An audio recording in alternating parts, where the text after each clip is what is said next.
সেহরিতে এরকম এক টুকরো মাংস থাকলে যথেষ্ট, আর কোনো কিছুর দরকার নেই। পেট ভরে এক থালা ভাত খেয়ে নেওয়া যাবে। অসম্ভব মজার এই পাটা ছেঁচা চিকেনটা এত বেশি মজাদার হয়, যেটা গরম গরম ধোয়া ওঠা ভাতের সাথে অথবা পোলাওর পাশেও দারুণ লাগে খেতে।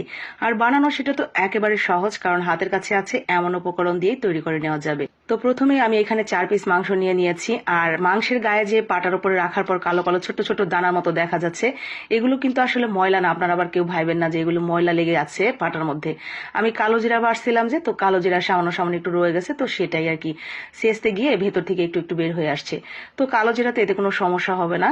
তো আমি কিন্তু খুব ভালো করে এগুলো ছেঁচে নিচ্ছি। ভেতরের যে আপনার হাড়টা, তো সেটা সহই আমি হালকা করে একটু বাড়ি দিয়ে দিছি, যাতে একদম ভেতর পর্যন্ত মশলাপাতি যায়। তো দেখতে পাচ্ছেন কালো জিরা দিয়ে একদম মাখামাখি হয়ে গেছে। এরপরও আমি একটু ধুয়ে নিলাম ছেঁচার পরে। এখন এটা আমি রেখে দিচ্ছি ধুয়ে ক্লিন টিলিন করে। এখন নিয়ে নিচ্ছি একটু আদা রসুন, তার সাথে কাঁচামরিচ, আর দিয়ে দিচ্ছি পেঁয়াজ। তো এখন এই সব মশলাগুলো আমি খুব ভালো করে বেটে নিব, তবে একেবারে মিহি করব না, সামান্য একটু দানা দানা থাকবে। ঠিক এইভাবে দুইটা বাটা দিয়ে খুব ভালোভাবে মিহি করে নিয়েছি। আমি এখানে পাকা মরিচ নিয়েছি, মানে যেই মরিচটা আপনার কাঁচা মরিচ পেকে যায়, তো সেই লাল মরিচটা আপনারা চাইলে একদম কাঁচা মরিচ কিংবা শুকনো মরিচ দিয়েও কিন্তু তৈরি করতে পারেন। আর বাকি মশলাপাতি যেগুলো আছে আমাদের পাউডার মশলা, তো গুঁড়া মশলা, তো সেগুলোই আমি ব্যবহার করব। তো বাটা হয়ে গেছে। এখন এর সাথে আমি মেশাবো স্বাদ মতো লবণ, আর তার সাথে দিয়ে দিব হলুদের গুঁড়া, ধনিয়ার গুঁড়া। মরিচ তো দিলামই, যার কারণে আর দিইনি। আর এইখানে দিয়েছি আমি শাহি গরম মশলার গুঁড়া। শাহি গরম মশলার গুঁড়া দিলে আপনাকে আর বাড়তি করে কোনো গোটা গরম মশলা দিতে হবে না। আর সামান্য একটু লেবুর রস দিয়ে খুব ভালোভাবে মশলাটা আমি মেখে নিচ্ছি, আর সামান্য একটু তেল দিয়ে দিচ্ছি। তো তেলটা দিয়ে ভালো করে মেখে নিয়েছি। এখন আমাদের পালা হলো এই মাংসগুলোর গায়ে সুন্দর করে মাখামাখি করা। এইটা মাখাতে যে কি ভালো লাগে, আলাদা একটা স্যাটিসফ্যাকশন কাজ করে। এত সুন্দর একটা স্মেল আসে, কাঁচা অবস্থায় মনে হয় যেন এটা খেতে দুর্দান্ত হতে যাচ্ছে।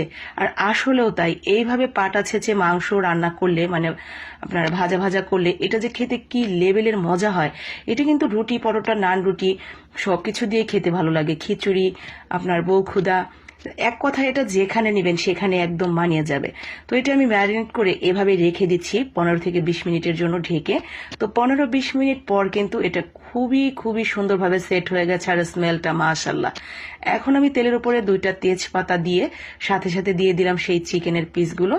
এখন এইভাবেই লো আঁচে রান্না করে নিতে হবে। এটি কিন্তু খুব বেশি আঁচ দিয়ে রান্না করা যাবে না, নয়তো দেখা যাবে মশলাগুলো পুরো একদম কালো কুচকুচে হয়ে যাবে, যেটা আপনি আর খেতেই পারবেন না। তার উপরে ভেতরে চিকেনগুলো একদম সেদ্ধই হবে না।